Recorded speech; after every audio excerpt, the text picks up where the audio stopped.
Watching Tiger Woods play golf was for many the ultimate experience. Tiger took the game to a new level. A hero not just to his adoring fans, but to many of his fellow professionals. So what's gone wrong?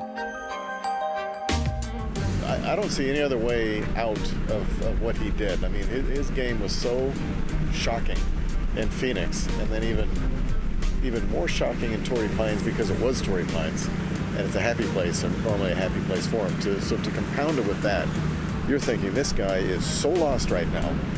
Why is he even playing? And I think a lot of us were thinking, holy cow, can you imagine what he's going to do at the Honda when the wind blows and there's water all over the place? And that's the thing that Tiger probably hates the most, is a bunch of water. And so to step away is a good thing.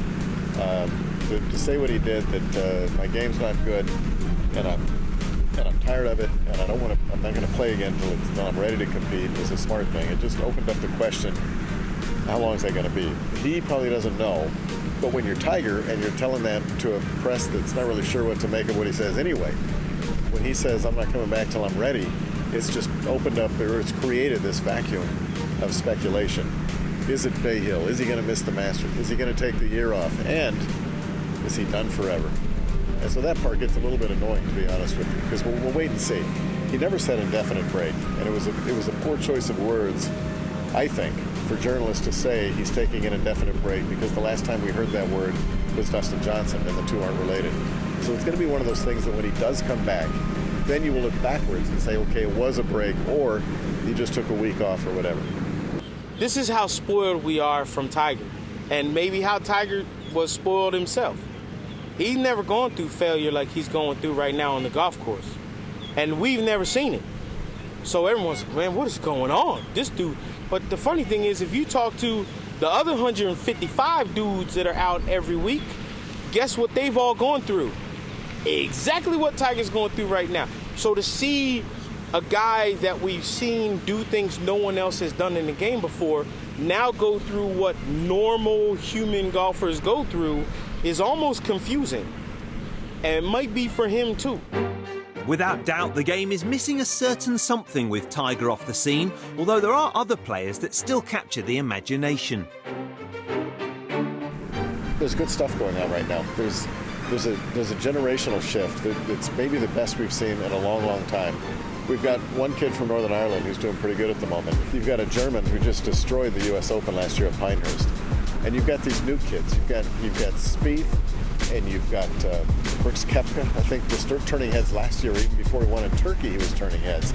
He's the kind of guy that when he walks by, players sit there and watch him walk by, and then they'll say something about him. And that's when you start paying attention. And then you've got Patrick Reed and the Ryder Cup.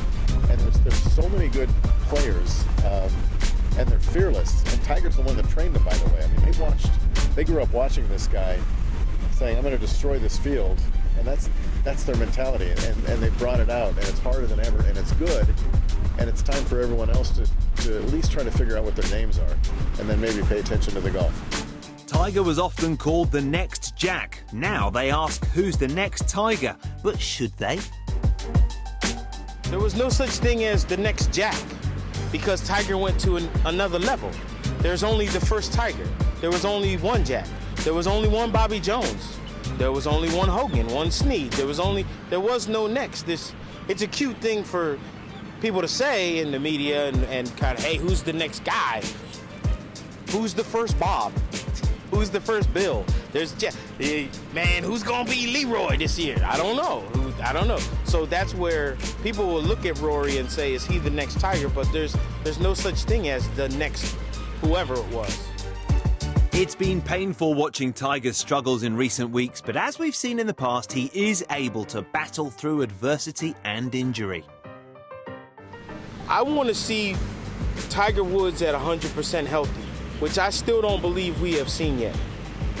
I don't believe we are ever going to see Tiger from 2000. Like, that dude was just an anomaly. And I don't think anyone's getting back maybe in my lifetime that we would see that again happen, where a guy actually did what I would say he beat the game of golf. What he did at Pebble Beach at the U.S. Open, he beat golf, the game. but he comes back in 2016 and can be 100% healthy for a whole year, I'll take it. Just because I want to know how good this Tiger can be.